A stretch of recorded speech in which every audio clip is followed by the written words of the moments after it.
பகுஜன் சமாஜ் கட்சியின் மாநில தலைவர் ஆம்ஸ்ட்ராங் சென்னை பெரம்பூரில் வைத்து 11 பேர் கொண்ட கும்பலால் சரமாரியாக வெட்டி கொலை செய்யப்பட்டார். சில வருடங்களுக்கு முன்பு பிரபல ரவுடி ஆற்காடு சுரேஷ் என்பவர் கொலைக்கு பழி தீர்க்கும் விதமாகவே ஆம்ஸ்ட்ராங் கொலை செய்யப்பட்டதாக சுரேஷின் தம்பி பாலு என்பவர் வாக்குமூலம் அளித்திருந்தார். இந்த வழக்கில் பாலுவுடன் வழக்கறிஞர் அருள், ஹரிஹரன் உட்பட 14 பேர் கைது செய்யப்பட்டனர். சமீபத்தில் அதிமுகவைச் சேர்ந்த வழக்கறிஞர் மலர்கொடி, திமுக பிரமுகரின் மகன் சதீஷ், இவர்களுக்கு அடுத்தபடியாக பாஜகவைச் சேர்ந்த மாஜி ரவுடி அஞ்சலையும் கைது செய்யப்பட்டனர்.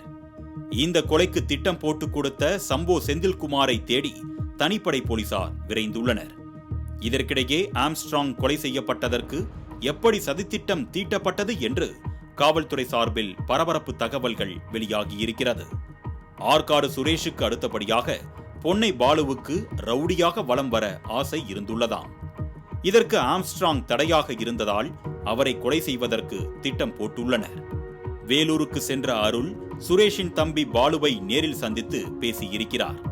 எப்படியாவது ஆம்ஸ்ட்ராங்கை கொலை செய்துவிட்டால் வடசென்னையில் நீதான் அடுத்த ரவுடி என பொன்னை பாலுவிடம் அருள் ஏற்றிவிட்டதாக தெரிகிறது. இதனையடுத்து சுரேஷுக்கு சொந்தமான வைர பிரேஸ்லெட்டை விற்று 3,50,000 ரூபாய் ஏற்பாடு செய்து அதனை அருளிடம் கொடுத்துள்ளார் பாலு.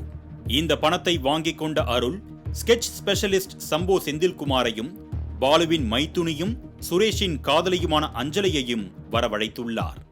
கடந்த ஜூன் 14ஆம் தேதியன்று உயர்நீதிமன்ற வளாகத்தில் ஹரிஹரனை சந்தித்த அருள் 4 லட்சம் ரூபாய் பணத்தையும் ஆயுதங்கள் அடங்கிய பண்டல்களையும் கைமாற்றிவிட்டதாக கூறப்படுகிறது. இதனிடையே ஹரிஹரன் ஆன்லைன் மூலம் புதிதாக கோடாரியை வாங்கி அதனை கூலிப்படையினருக்கு வழங்கியுள்ளார். இதற்கான திட்டம் அனைத்தும் இன்ஸ்டாகிராம், டெலிகிராம் போன்றவை மூலம் நடந்திருக்கிறது. இதனையடுத்து ஹரிஹரன் வீட்டில் நடத்தப்பட்ட சோதனையில் ஒரே ஒரு ஸ்மார்ட் போன் மட்டுமே பறிமுதல் செய்யப்பட்டது. இதனை வைத்து பார்க்கும்போது சம்பவம் நடைபெற்ற நாளன்று பலரும் ஆண்ட்ராய்டு போனுக்கு பதிலாக சாதாரண பட்டன் செல்போன் கொண்டு சென்றதாக கூறப்படுகிறது. புழல், அரக்கோணம், திருநின்றவூர் மற்றும் சித்தூரில் வைத்து அஞ்சலையின் முன்னிலையிலேயே திட்டம் தீட்டப்பட்டதாக தெரிகிறது.